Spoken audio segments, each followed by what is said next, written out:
इसके बाद आता है कि रोग जो है वो दो प्रकार के होते हैं, एक तो प्रचंड और तीव्र रोग और एक दीर्घकालीन रोग। जो रोग तीव्र रोग हैं वो कम अवधि के लिए होते हैं और 4-5 दिन में अपना असर दिखाते हैं और उसके बाद में हम ठीक हो जाते हैं। जैसे खांसी है, जुकाम है, बुखार है, ये एकदम तेज़ी से होते हैं और 4-5-7 दिन में ख़त्म हो जाते हैं।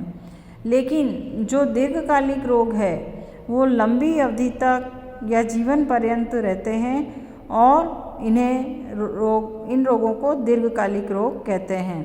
जैसे एलिफेंटाइटिस और फिल पाँव कहते हैं, और ये रोग जो है वो एक बार हो जाता है तो जीवन पर्यंत चलता है। और भी कई रोग ऐसे हैं जिनकी दवा हमें जीवन पर्यंत लेनी पड़ती है। अब तीव्र रोग जो है वो कम समय के लिए रहते हैं, अतः वह स्वास्थ्य पर बड़ा प्रभाव डालने का उनको समय नहीं मिलता है। लेकिन दीर्घकालिक रोग जो हैं वो हमारे स्वास्थ्य को प्रभावित करते हैं, ठीक है ना। जैसे कैंसर है, ये टीबी अगर बहुत पुरानी होती है तो बहुत समय तक हमें दवाई लेनी पड़ती है। फिर इसके बाद आता है रोग के कारक, कि रोग के होने के क्या क्या कारण हो सकते हैं।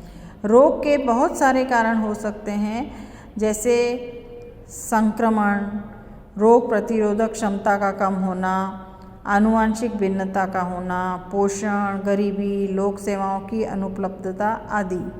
अतः सभी रोगों के तात्कालिक व सहायक कारण हो सकते हैं।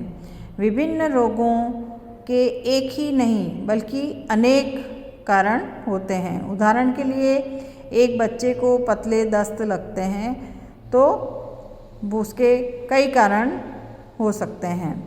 अब जैसे संक्रमण है तो संक्रमण क्या होगा कि कोई भी व्यक्ति, संक्रमित व्यक्ति हमारे कांटेक्ट में आता है तो वो हमें रोगी कर सकता है।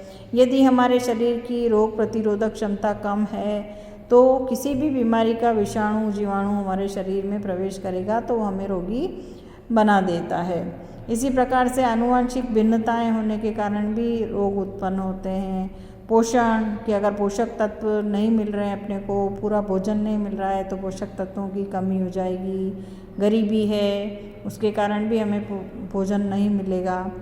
फिर लोक सेवाओं की अनुपलब्धता, मतलब कि जो भी फैसिलिटीज़ हैं वो हमें नहीं मिलती है, जैसे कि स्वच्छ जल नहीं मिल रहा है या स्वच्छ भोजन नहीं मिल रहा है ना। तो इस तरह से हमें रोग हो सकते हैं।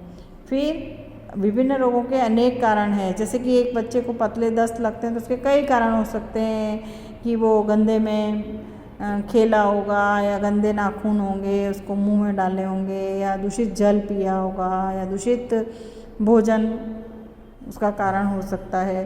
तो एक बीमारी के कई कारण हो सकते हैं। फिर इसके बाद में आता है कि रोग जो है वो दो प्रकार के होते हैं, एक तो होते हैं संक्रामक रोग और एक होते हैं असंक्रामक रोग। संक्रामक रोग वो होते हैं जो कि एक व्यक्ति से दूसरे व्यक्ति को फैलते हैं और जिसके तात्कालिक कारक जो हैं वो सूक्ष्म जीव होते हैं, जैसे कि जीवाणु है, विषाणु है, प्रोटोजोआ है, फंगस है। ये सब संक्रामक रोग होते हैं। जैसे चेचक, खांसी, जुखाम, ये संक्रामक रोग है जो एक दूसरे से फैल सकता है, ठीक है। असंक्रामक रोग वो हैं जो कि एक दूसरे से नहीं फैलते हैं, जैसे कैंसर है, ब्लड प्रेशर है, मधुमेह रोग है आदि सूक्ष्म जीवों से नहीं फैलते हैं। इनके कारण आनुवंशिक भी हो सकते हैं और शारीरिक कारण भी हो सकते हैं, ठीक है ना। तो असंक्रामक रोग एक व्यक्ति से दूसरे व्यक्ति को नहीं फैलते हैं, चाहे वो छूने से हो या जो है संपर्क में आने से है, हवा से, ये जल से, ये नहीं फैलते हैं। फिर संक्रामक कारक कौन कौन से हैं। अब रोग उत्पन्न करने वाले जो कारक हैं वो जीव होते हैं, सूक्ष्म जीव, और संक्रामक रोगों को सूक्ष्म जीव जो से उत्पन्न होते हैं उनको अनेक वर्गों में बांटते हैं। तो सूक्ष्म जीव एक कोशिक भी होते हैं और बहुकोशिक भी होते हैं। तो जो एक कोशिक सूक्ष्म जीव हैं इनमें से कुछ वायरस, जीवाणु, कुछ फंजाई है और कुछ एक कोशिक प्रोटोजोआ आते हैं, जैसे अमीबा है ना। और बहुकोशिक जीव कौन से हैं? जिनके इनमें अनेक प्रकार के कृमि आते हैं, जैसे कि गोल कृमि, फीता कृमि है, जो कि हमारे शरीर के अंदर, हमारी पेट में, आंतों में रह के हमें बीमार करते हैं। अब हम अलग अलग पढ़ेंगे कि वायरस जनित रोग कौन से हैं, जीवाणु जनित रोग कौन से हैं, प्रोटोजोआ और फंगस से होने वाले रोग कौन कौन से हैं।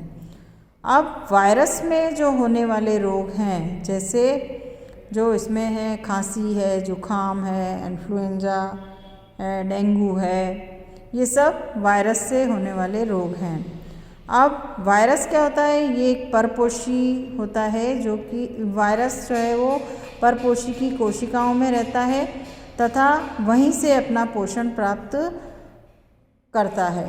और वायरस जनित रोगों में एंटीबायोटिक मेडिसिन का प्रभाव नहीं होता है, क्योंकि एंटीबायोटिक कोशिका भित्ति के बनाने के मार्ग को बाधित करते हैं, लेकिन वायरस में ऐसा कोई मार्ग नहीं होता है। तो वायरस से जो होने वाली बीमारी है उसको अपन एंटीबायोटिक देकर ठीक नहीं कर सकते हैं। फिर जीवाणु जनित रोग जो हैं वो टाइफाइड, हैजा, क्षय है ना, ये सब जो है वो जीवाणु से होने वाले रोग होते हैं और इसमें एंटीबायोटिक दवा लेने से ये ठीक हो जाते हैं।